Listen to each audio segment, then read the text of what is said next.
Tânia, para 30 de Sivan, Rosh Chodesh, vamos estudar o capítulo 8 do Sha'ar Eichut Ve'emunah. Do Rambam, ele escreve que Deus, a sua essência, o seu conhecimento, sua consciência é uma coisa só. Uma coisa só mesmo, não acoplado, e sim Ardut Pshutá, algo simples e não composto totalmente. Vamos entender isso, tentar entender isso um pouco melhor. Se a gente for olhar nas condutas de Hashem, nos nomes santos de Hashem, os apelidos que deram os profetas para Hashem, por exemplo, piedoso, misericordioso, bondoso, etc., ou até Raham, sábio, né, como fala Vegam, Hu Raham, assim também a vontade de Hashem, a gente fala que Deus gosta disso, Deus quer isso, Deus gosta das pessoas que temem Ele, Hafetz Hesed, deseja a bondade, Hashem ele quer a tchuvá dos perversos, várias expressões de condutas que são do ser humano, na verdade, entender, estudar, pensar, ser bondoso, desejar. Deus não quer a morte dos Reshaim, quer que façam techuvá. Terror inai mirot beralha é um olho puro, não quer ver o mal. Então, o que quer dizer isso? Todas essas condutas, vontade, sabedoria, bondade, piedade, elas não acrescentam em Deus uma pluralidade, uma composição, agora é algo composto, agora tem mais um assunto, agora Deus viu isso, então ele mudou. Não.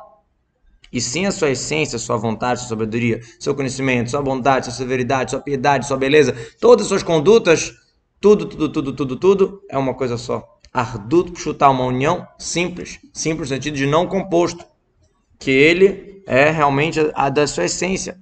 Então, ele saber, ele ver, ele falar, não muda nada no sentido da sua essência. Diferente do ser humano que ele estudar alguma coisa, ele conhecer alguma coisa nova, ele ver alguma coisa nova, ele ser bondoso, muda nele, muda no seu caráter. E como o Rambam escreveu que esse assunto a boca não consegue falar, o ouvido não consegue escutar, o coração não consegue entender, quer dizer, entender como Hashem, sua bondade, sua piedade, suas condutas, sua vontade, sua sabedoria, e ele é uma coisa só, a gente não vai entender, porque a gente sempre vai pensar da nossa maneira.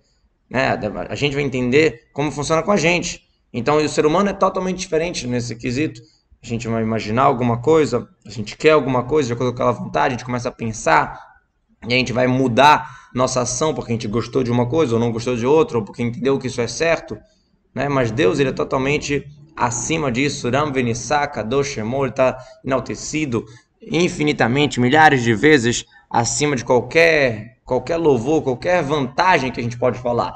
Tipo que a gente falar, não seria uma vantagem para Deus a gente elogiar ele de sábio. Não falta em Deus sabedoria, é verdade, mas não é nenhuma vantagem de falar, Deus é sábio. Quando a gente está falando Deus é sábio é porque a gente quer que Deus se invista nesse nível de sábio. Quando a gente elogia Deus que ele é bondoso, é porque a gente quer que ele faça a bondade com a gente. Mas não é que para ele isso é realmente um grande elogio. Diferente do ser humano, que é um grande elogio para o ser humano, chamar ele de bondoso. A prova disso, vamos falar extensamente aqui uma coisa curiosa, o nível que é mais alto das 10 forças do ser humano, para Hashem é o mais baixo. Vamos ver. A Chokhmah, sabedoria, que é o início de tudo.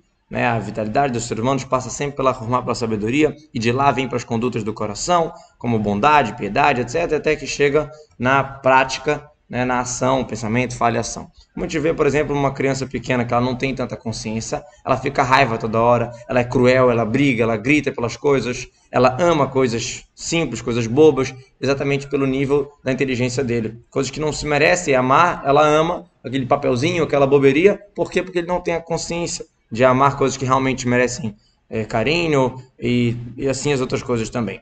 Então, a gente vê que uma ordem do pensamento, da lógica, da consciência da pessoa vai depois dos sentimentos, as vontades, os prazeres, os amores, etc. E depois vem as letras do pensamento, que a pessoa pensa naquilo que ela gosta, ou como conseguir fazer aquela bondade, e assim as outras condutas. E do pensamento, ela acaba pensando muito naquilo, ela vai chegar a falar também sobre aquilo, e até chegar na prática, por exemplo, fazer a bondade. Então, eu gosto, eu quero, eu entendo que é correto, começa na cabeça, depois eu tenho o desejo, vontade de fazer, eu começo a falar de como eu vou ajudar, e eu chego lá e ajudo a pessoa na prática. Como um rei que ordena aos seus servos para dar tzedakah, por exemplo, ajudar alguém. Então, ele falou e depois chegou na ação, ou até a pessoa mesmo, quando ela chega e fala alguma coisa. Então, curiosamente, a gente vê essa ordem aqui, desde a cabeça, passando pelos sentimentos, emoções do coração, até o pensamento, fala e ação na prática. Então, se a gente for pegar a vitalidade da ação, do movimento da mão, e for comparar com a vitalidade do raciocínio, não tem nem comparação, o raciocínio é muito mais elevado do que a ação. E assim também as letras do pensamento em relação à força pensante, em relação à força do intelecto, do sentimento, das midot, das condutas do intelecto, tudo isso é sem proporção uma à outra. São 5 níveis totalmente diferentes, né? Da ação, para a fala, para o pensamento, para os desejos, para o intelecto, é totalmente diferente uma coisa da outra. Mas isso tudo é nas criaturas, né? Nas criaturas realmente que o início de tudo é a formar a sabedoria. Mas se a gente for ver em Deus, no próximo capítulo vai explicar que a sabedoria, que pra gente é o mais elevado, para Deus é igual a ação, é igual ao mais baixo, não tem diferença. Então por isso que é totalmente acima da nossa compreensão para a gente entender como que em Hashem, Ele, sua sabedoria, seu conhecimento, sua ação, seu pensamento, sua bondade e tudo o que Ele faz é uma coisa só, Ardut Pshutá, uma coisa única e não composta.